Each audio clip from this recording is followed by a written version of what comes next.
Work has resumed in Congress now that the U.S. House of Representatives has a new speaker.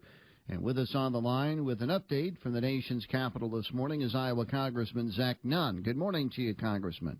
Good morning, Mike. How's everything going there? We've been out in the district just finishing up our fourth 21-county tour and then came back for our tour of duty, if you will, out here in Washington to try and get some more approach bills finished up. Well, as I think everybody heard on ABC News just a minute ago, the House did approve that $14 billion aid package to Israel yesterday. That's one of the things you folks have been involved with. What was your vote on this, and what are your thoughts about additional aid to Israel? Yeah, so let's be very clear on this situation. There's been an egregious terrorist attack against innocent civilians in Israel.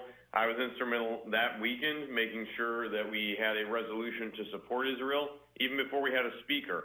We were instrumental in getting 14-plus Americans home, including Pastor Goodwin and his family who were visiting the Holy Land.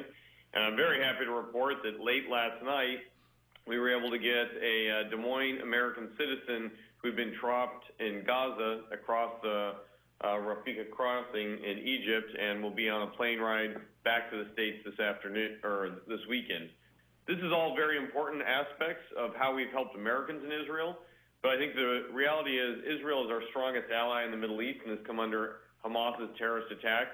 So we need to ensure that we are supporting Israel with an operation that refunds their Iron Dome program. This is the Missile Defense Protection System.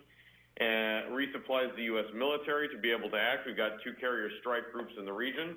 And let's not forget, we just had 21 U.S. military service members and contractors who were struck in the last week alone in 12 separate incidents. So I believe strongly that we need to be supporting Israel. But, Mike, I'm going to be clear here. The money that was moved from Israel can't come at an additional burden to the U.S. taxpayer. The greatest national security threat the U.S. faces right now is a runaway debt that really handcuffs our ability to take care of our own people, our own southern border, or help anyone else in the world if we can't stay functional. So what this bill did in the House, which is different from what President Biden has done, is it says we're going to take money away from, in this case, the IRS and their desire to hire new tax agents and say we're going to spend that in supporting Israel, supporting our U.S. military resources in the region, and standing by the strongest democracy in the Middle East. So I'm very proud of the vote we took last night.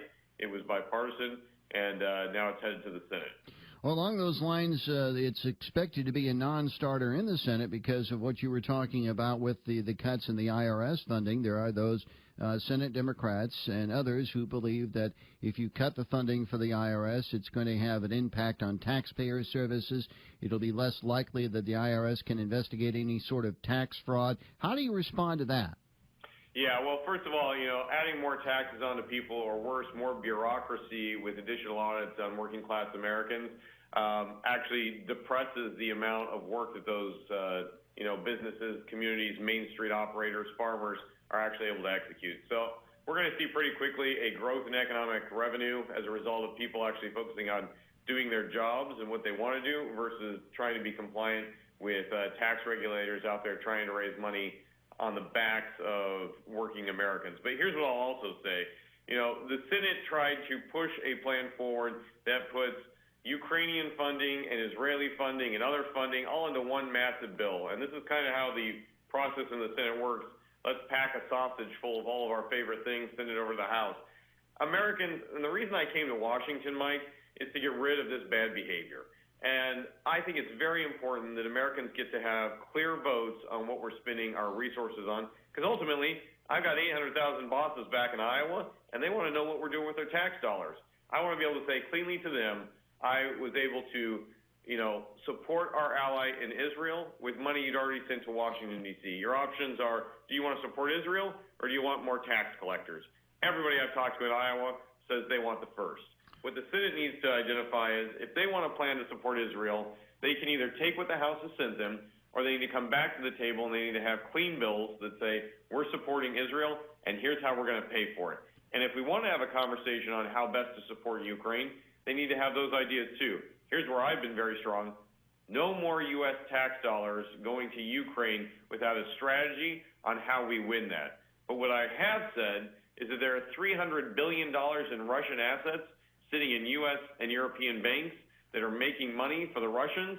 We should take those assets and make sure that Russia pays for the war that Russia started. Let's talk about another issue. Now that the Speaker of the House is in place, there's hope that the Farm Bill discussions will kick into gear. Right now, where does the Farm Bill stand? Are you optimistic that a Farm Bill deal will be reached and there will be a 2023 Farm Bill approved before the end of the year? Mike, this is one of the things I work on the hardest. We have held, several dozen farm listening sessions, talking with people so that we can prioritize what they want in Iowa. That includes everything from crop insurance to the extension of Reconnect Rural Broadband to our farm-to-market roads and bridges infrastructure, and including things that Democrats want too. This is a bipartisan bill, things like SNAP and the ability to make sure kids and families are taken care of. This should be a passage that both House Republicans, Senate Democrats, and the President of the United States can get signed and moved forward. Because at the end of this calendar year, we start running into some real challenges. Now, I will say this. We've all seen the dysfunction and the made-for-TV chaos that's engulfed Washington in the Speaker's race. It's been led by a few, and that potentially has an impact on how we move Farm Bill. There's a select number of people who, don't really even want a Farm Bill going forward.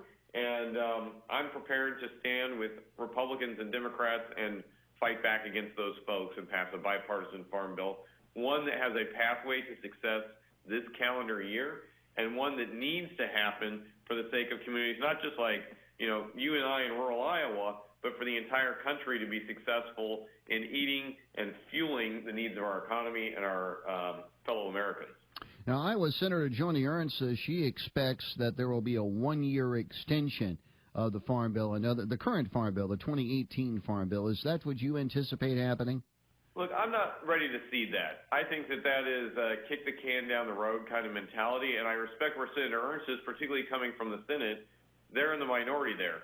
In the House, the Republicans are in the majority, and I think we have an obligation to be leaders on this and not hope for the best, but do nothing to plan for a worst-case scenario. Right now, we still have a runway, and I'm a military guy, Mike, so I am very committed to having a mission with timelines on how we are getting things accomplished. I'm not going to, say that Farm Bill is something that's going to just get extended out of happenstance. We've seen too much this year change. We need to be committed to doing it the right way, in the same way the House is passing appropriations bills. I think we've got nearly 90% of all appropriations bills passed through the House, something that hasn't happened in 10 years in Congress.